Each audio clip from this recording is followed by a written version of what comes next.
Hugues, je suis content de te retrouver dans une nouvelle vidéo consacrée aux effets de matière. La dernière fois, nous avons vu ensemble différentes manières d'utiliser la peinture.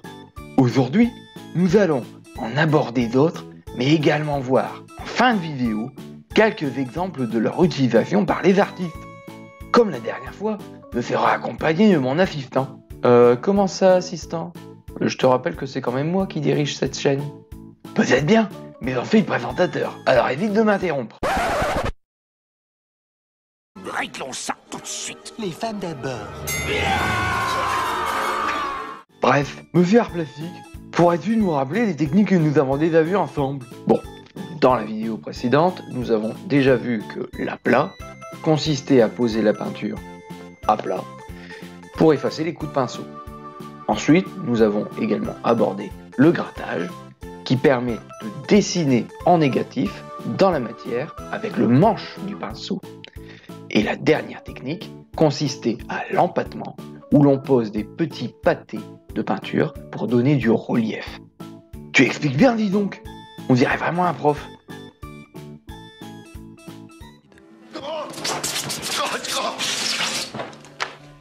Voyons désormais ensemble une technique très simple, la technique du gribouillis. T'es sérieux? Le gribouillis, c'est vraiment une technique? Bien sûr, il s'agit d'un effet de matière qu'on utilise parfois sans même le savoir.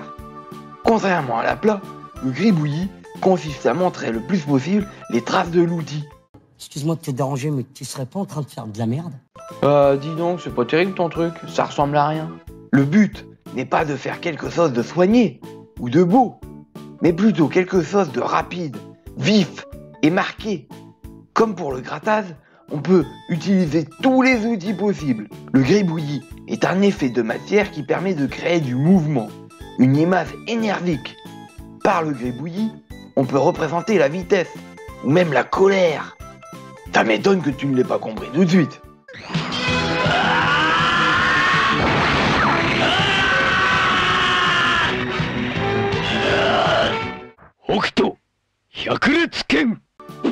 Bon, on va passer à quelque chose de plus calme. Pour la technique suivante, je vais te donner un indice. De quoi se sert-on pour laver? Un lave-vaisselle? Non, mais un lave-linge. Non, c'est pas ça, mais c'est assez proche. Du détergent. Exactement. Et toi, t'es monsieur propre. Andouille, on se sert d'eau, comme la technique du lavis.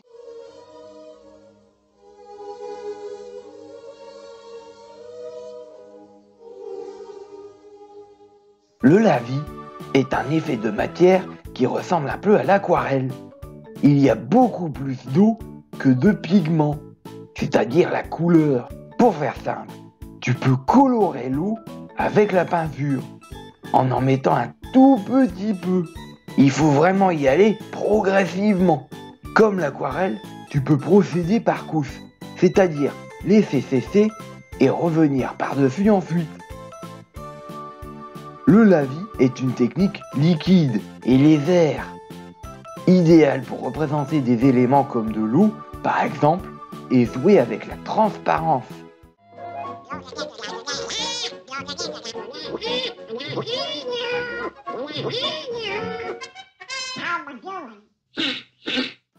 Tant que nous sommes sur la technique du lavis, nous allons voir qu'on peut utiliser un effet de matière similaire, mais celui-ci est un peu plus aléatoire. Comment ça, plus aléatoire?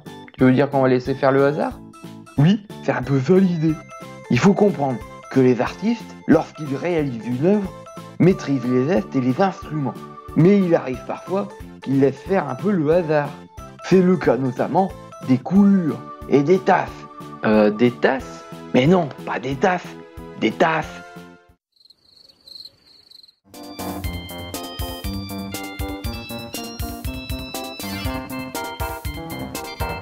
Pour faire des tasses, je ne vais pas te faire un dessin. Cet effet est aléatoire, dans le sens où tu peux mesurer la quantité, mais pas forcément la trajectoire ni la forme. Tu peux faire de manière simple, en tapotant doucement ton pinceau humide au-dessus de ta feuille. Mais tu peux aussi faire de grands gestes. Mais attention à ne pas repeindre le plafond en faisant comme ça. Tu peux également faire couler les tasses le long de ta feuille. Les tasses et les coulures peuvent être utiles pour représenter la pluie, ou des gouttes d'eau pour faire une image triste, comme des larmes.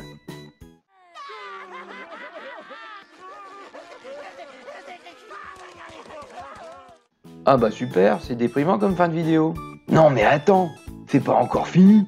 Il nous reste une dernière partie, le quiz.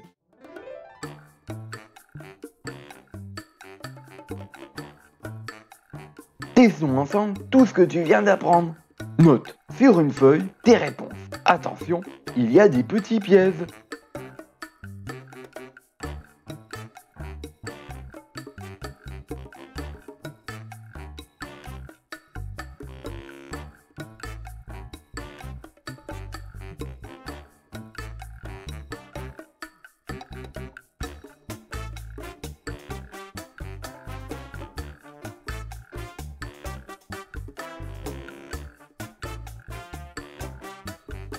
Alors, tu as tout trouvé? C'était facile.